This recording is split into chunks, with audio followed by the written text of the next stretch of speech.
The Targaryens, blood of the dragon and the last of old Valyria, were loved by their subjects and admired far and wide as the greatest dynasty in the history of the Western world.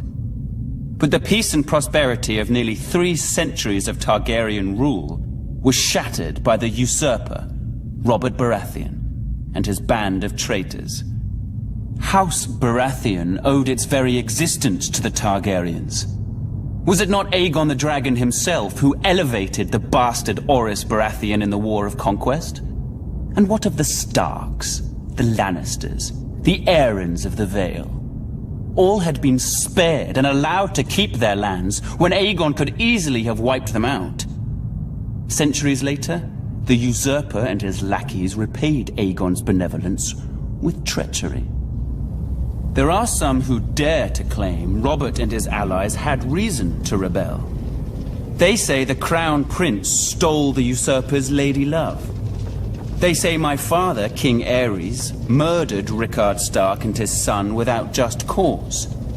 Whether these charges are true or not, it doesn't matter. The dragon answers to no one. Aerys' good name has been besmirched in the years since the rebellion. He's been called a dangerous madman, a monster, a tyrant that brought his tragic end upon himself. Lies! My father was a victim of weaklings in his council, lackwits who failed him in his hour of need and let the rebellion spin out of control. But it was not enough. The royal army was crushed at the Battle of the Trident. It was there the valiant Rhaegar met Robert in single combat, but the gods betrayed him, and he perished by the usurper's hand.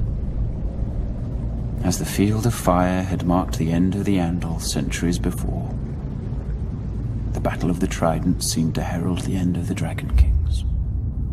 When word reached the capital of my brother Rhaegar's death, my father Aerys moved to protect me, as I was the surviving heir to the throne. He sent me to the island fortress of Dragonstone, along with my mother, Queen Rhaela, who was great with child. But as my father, my king, Aerys Targaryen, prepared to defend his throne to the bitter end, little did he know of the horrors and betrayals that awaited him and our family.